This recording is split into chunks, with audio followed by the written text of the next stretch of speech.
Welcome to the MS&Me Radio Network. The broadcast shows are for informational and entertainment purposes only. They are not designed to provide listeners with specific personal, medical, or counseling advice. Individuals with a medical issue should always consult their healthcare provider. MS&Me is not responsible for content of individual shows. The views expressed by show hosts or their guests are their own. Enjoy the show. Hi, this is Dawn Melanie. Thank you for joining me this week for my latest episode of Managing Self. In my 20th year of dealing with MS, multiple sclerosis, I am still learning. That is, I'm still tweaking just how to manage myself with MS. A couple of weeks ago, I did diverge from my self-proclaimed key elements that I've identified as critical to my successful management of myself and my MS. Pretty much things encompassing fitness, basically a healthy lifestyle, fun, activities providing amusement and enjoyment, basically promoting a stress-less existence, and food. Eating healthy foods, cooking healthy foods, foods that are not known to increase inflammation, basically non-inflammatory foods, and indulging in other foods, of course, in moderation. The elements I speak of are agreed upon by many neurology experts to help reduce the risk of MS flare-ups or exacerbations. Well, I was in the kitchen last week. I think it was Thursday or Friday, probably Thursday. Anyway, I was in the kitchen last week preparing my lunch, a panini. Panini is a grilled sandwich of, whatever ingredients you like. My panini was going to consist of Turkish figs, goat cheese, prosciutto, and roasted red peppers. But as the grill was heating up, I didn't know what happened to my chèvre or my goat cheese. Yes, Jeffrey, the goat cheese. Anyway, home alone. It was about 1:30 p.m. And I was like, where did I put it? Where is it? Where is my cheese? Where is it? Where did I put it? Where'd it go? And it's so funny because I just burst out, who moved my cheese? I was so used to going to the gym to work out, dreaming up new recipes based on flavors that I had been exposed to. Probably, my husband and I were probably watching something on the Food Network or another cooking channel or something. And, having a new idea and then kind of coming home and executing what I was going to make. I was like, come on, let's do this. So, like I said, the grill pans were heating up, and I had just changed out the waffle plate to the grill plates because I wanted a panini now. Anyway, now my cheese was missing, or really was it? I said it again. Who moved my cheese? Then I started to laugh. Oh no. I've been through many things with MS, deafness, blindness, impaired walking ability. And now I'm laughing kind of almost uncontrollably. Could this be something else, something new? Could it be Suter-Bulber effect? No, I was laughing because I was feeling the Archimedes effect, I call it. Basically, Archimedes is a Greek scholar who was credited with the phrase eureka when he was I believe he was in a bathtub and he noticed that the water was going up. The more he got into the bathtub, the more he noticed it up. So, thus, later became the theory of displacement. Anyway, eureka. So, I'm like, oh, okay, maybe that's it. So, I wasn't in the bathtub, and my goat cheese was still missing. But I remembered a book that I had read earlier in my, I would say earlier in my life, or when I was in corporate America, my corporate America career, and the story is entitled "Who Moved My Cheese" by Dr. Spencer Johnson. In the story, there's 4 characters, 2 mice and 2 little people, all living in a maze where they live. They live there, they function there, and in this maze, they all search for, and they search for what they hope to find, what they consider their happiness. Of course, for the mice, is cheese. So cheese is sought after, and sought after by the two mice, Sniff and Scurry, and happiness and success. Happiness and success is what him and Haw, the two little people, are in search of. Now, the mouse Sniff, he does just that. He sniffs around and he finds opportunity. Sniff, sniff, sniff, sniff, sniff. The other mouse, Scurry, he actually, once the opportunity has been identified, he goes after it. He doesn't hesitate, he just goes after it. Although they're little people, him and Haw are pretty much like us. We have more complex brains by any means. Well, far greater means than simple mice. Mice have little simple brains with basically relying on good instincts to live and survive. Whereas the little people, kind of like us, the little people, him and Haw, they have complex brains, and their brains are filled with beliefs and emotions.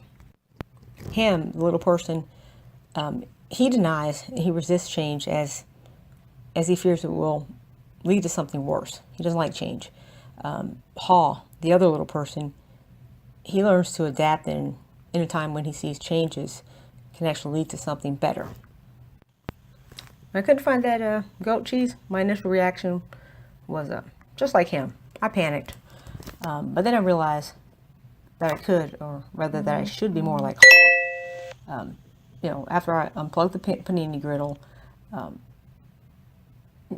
couldn't make the sandwich, so why heat it up? So I unplugged it, and continued to look around the kitchen for that goat cheese. And I was going to just use the unthinkable, trite, sharp cheddar that was in the refrigerator right there. I saw it. I figured, hey, it'll still give me that salty contrast to the sweet figs that I was using, and I'd be fine with that. Or maybe I could go into the garage. It's a bit cold out there.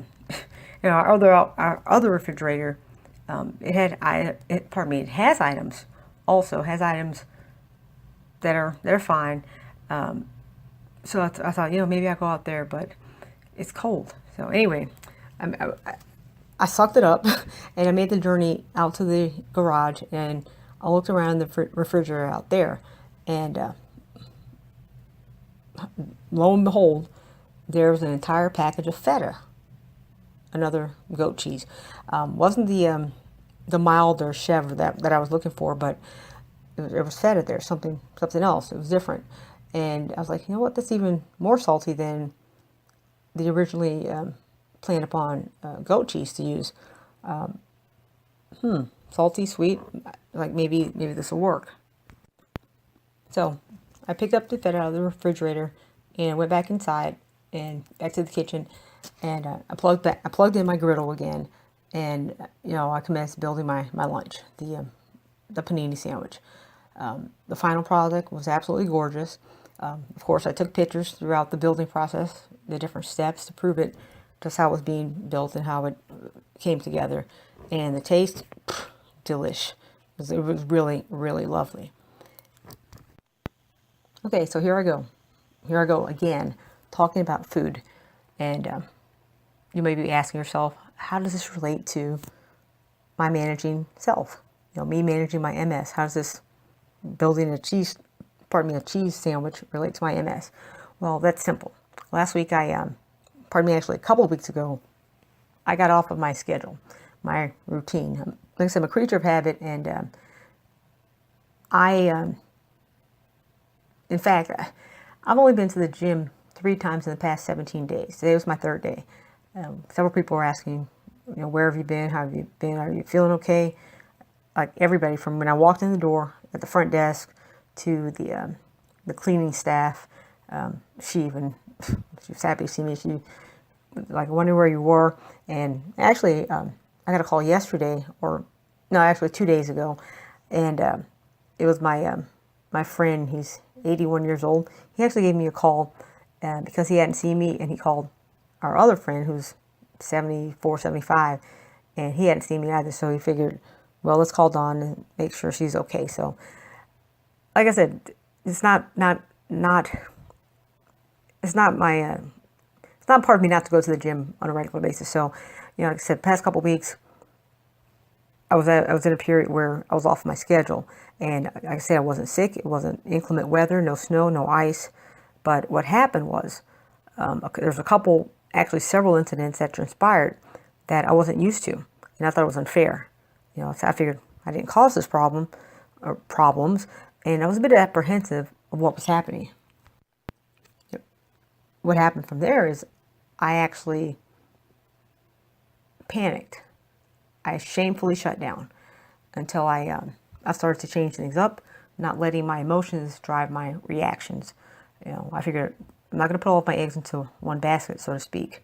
I figured I could find and even generate new happiness. So I did, and I continue to do so on a daily basis, engaging in new activities to do, and even some older activities, shunning away from them and not doing them or participating in those things.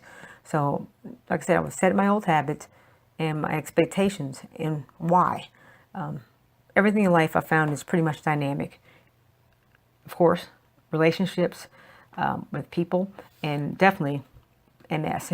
It's one of those things that every day is a new day. We wake up, we don't know what we're going to get. So hopefully, my personal growth won't be stifled. I joke and say it's debatable, but it is debatable how many types of cheese exist. But I bet I'm happy eating several different types of cheeses at any given time. And, as long as I remain lactose intolerant, I think I don't have to just limit my cheese enjoyment to a few varieties. So, changes of different cheeses that I eat, I'm all for it. Okay, here it comes, the MS link. I believe my successful management of my MS, my gauge is my happiness.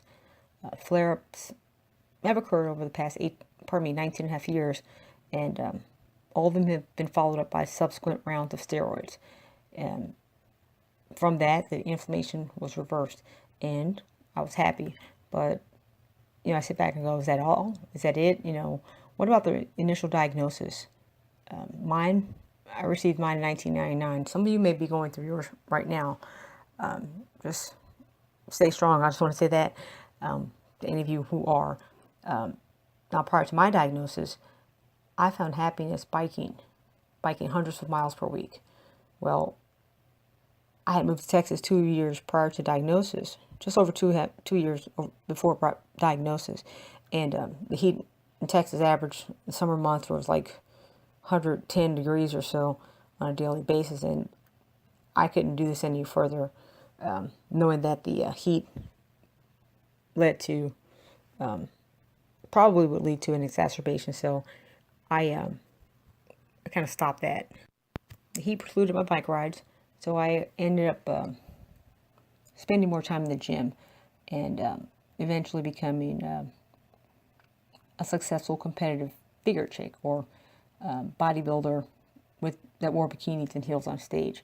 I found a new happiness, and 3 years after my competition career began in 2002, my MS complications actually got progressively worse. I mean, really, really, really bad. So bad that it forced me to make my exit from corporate America. At this time, again, I looked for happiness where I knew I could. Even with the MS, outside my comfort zone of being in corporate America as an auditor or a financial manager, I kind of went kind of full steam ahead in my competition career. I donated my business suits eventually, and I began building a new wardrobe of what I considered was pretty much the basic uniform of any aspiring fitness model. So, donated the business suits and started to acquire more and more bikinis and high heels for future competitions and also for photo shoots. That was my new happiness. I was all about being happy, and no one disagreed with my decisions, especially the augmentation. Back to Hammond Hall and Sniff and Scurry, the 4 characters in the story who moved my cheese. They all lived in a maze, and the mice were looking for cheese. Now, the 2 little people were also. And when their coveted cheese was moved, or no longer in the place in which it was they were accustomed to it being, they're the well, the little people, they panicked because they were unprepared, and they questioned, how could this happen? Nobody warned us. This is him who actually said that. How could this be? Nobody warned us. He figured someone had moved this cheese, and they basically failed to acknowledge that their cheese was diminishing each day, literally each day. They just didn't. They weren't proactive to monitor their supplies and notice it. The two simple little minds of the mice, Sniff and Scurry, they soon found new cheese. They found their new cheese in uncharted territory. And when they did, they were soon enjoying life again. Hem and Haw, well, that is the two little people. They remained bitter and angry about not having their old cheese, complaining of how life was unfair to them. How'd this happen? Well, they got stuck in the habit of doing things the same way over and over again, wondering why things don't get better, why things didn't get any better. Now, there's two markedly different realities, or actually four, between the two people that got comfortable and were afraid to go find new cheese, until they realized that they better do something. Basically, Haw, he stopped blaming others and he actually took responsibility for himself. And you may ask why. Well, he basically realized that it was safer to go search in the maze, his environment that he lived in for. He figured it was better than just exist in his environment in a cheeseless situation. So he went out and to do something and go find some. And as he enjoyed this newfound cheese, he remembered his past mistakes, and he realized that nothing got any better until he changed. He didn't like it at the time that he had to change, but the change was actually a blessing in disguise. Haw, he was actually too stubborn, or proud, or just simply unwilling to change. I want to express thanks, or to say thanks to MS. Thanks to MS for moving my cheese. Yeah, I think MS moved my cheese. If I had remained on any disease-modifying drug after there are no signs of slowing my MS progression, stay on the same one, even I don't think it was working, who knows what my status would be today. I might still be using a cane. I might be still deaf. I might even still be blind. I've cooked from the same recipes over and over again, whether it be from someone else's recipe or things that I was used to cooking. I just eat the same things without any variety. And, well, my posted food pictures would be pretty boring, lacking any difference from day to day. And I would have never written my own cookbook. My cookbook's that's titled Dawn Melanie Cooked for Fitness Competitions to Manage Multiple Sclerosis and for Health. And if my cheese wasn't moved, I probably wouldn't have gone to the photo shoot exactly 11 years ago today. Back then I coined myself as the CPA gone wild, and I started doing more photo shoots, and if my cheese was to move back then, I probably wouldn't have gone to the photo shoot where I met my current husband, and he never would have pursued me as a model back then, nor probably as his wife 7 years later. Our 2-year anniversary is coming up next week. Rarely, if ever, did I hem and haw, that is, hesitate or be indecisive with my multiple sclerosis decisions, my management. I made decisions based on quantitative and qualitative facts, basically sniffing and scurrying any and all information that I could attain. I'm sure you understand fully now that cheese, as used in the story, is a metaphor for what you want in life. Simple mice simply want cheese that makes them happy. People oftentimes crave wealth and equate its abundance with happiness. When you come to see the handwriting on the wall, you can discover for yourself how to deal with the changes so that you enjoy less stress and more success. However, you define it, whether it be in your work, your life, or you're managing your multiple sclerosis. Let's review the lessons on the walls, the lessons encountered by each of the four characters in the story as they went through the maze in search of their cheese or happiness. Each of these lessons I believe I utilize or apply. I think they're totally 100% applicable to my successful management of my MS. And you'll probably agree, or hopefully you'll see the correlation. The first one is change happens. This is the first lesson.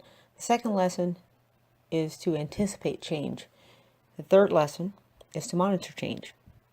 The fourth, adapt to change quickly. The fifth lesson, simply change. The sixth lesson, enjoy the change. Be ready to change quickly. Again, I say quickly, because as you probably understand and know, with MS, each day is different. Day to day, we are in search of our cheese. We're in a box of MS chocolates. And yeah, I'm playing on the line from the 94 film Forrest Gump, where Forrest is sitting on the bench at the bus stop, and he tells the ladies, like, life is like a box of chocolates. You never know what you're going to get. You never know what you're going to get. Kind of like MS. Every day is different. You never know what you're going to get. How your day's going, how you're going to feel, whether it be fatigue, numbness, tingling, any of that. You never know what you're going to get. So we got to be ready to change and change quickly. Through the stories, the four characters that Dr. Spencer Johnson describes, I think he wants to show how to anticipate change, adapt to change quickly, and enjoy change. And I think most importantly, be ready to change quickly again and again. Enjoy the change, but be ready to change again, quickly, again and again. And I encourage you to be proactive when you have concluded that, quote unquote, someone has moved your cheese. Because like me, you probably have MS and your memory probably is oftentimes compromised. Remember that goat cheese, Turkish fig panini sandwich that I was making? Well, I told you that I was making last week. Well, I was looking for that goat cheese, and I found it. I guess within 24 hours, because I found it that Saturday. I was preparing to make some waffles for my husband, some buttermilk chocolate chip banana waffles, and I went to the pantry for the dry ingredients, and there it was, the goat cheese. The goat cheese, Jeffrey. It was about 3 inches to the left of the agave syrup on the shelf, just above the cinnamon brown sugar sweet potato chips. The bag that I had opened up, got some out of, and closed the bag and returned it to the pantry. There was a bag of chips. There was the cheese. I consider the cheese my short-term happiness variable. I emphasize the terms short-term and variable when I'm talking about happiness here, because prior to my really looking deep into this analogy again, especially as it relates to my MS and how I manage my MS and myself, prior to that, I thought that, change was actually the variable in things. But actually, I agree with Stephen Covey. He said that there are three constants in life: change, choice, and principles. And I guess I never saw that quote before, because I look at it now and I'm thinking, yeah, choice and principles, but I never thought change was actually a constant. But now after rereading Dr. Johnson's book, I do see that change is actually a constant, because change is, even though it's different each time, it is going to happen. It's just it's a constant. So I understand that now. I wish you successful maneuvering through your maze this week and all the weeks following. Thank you.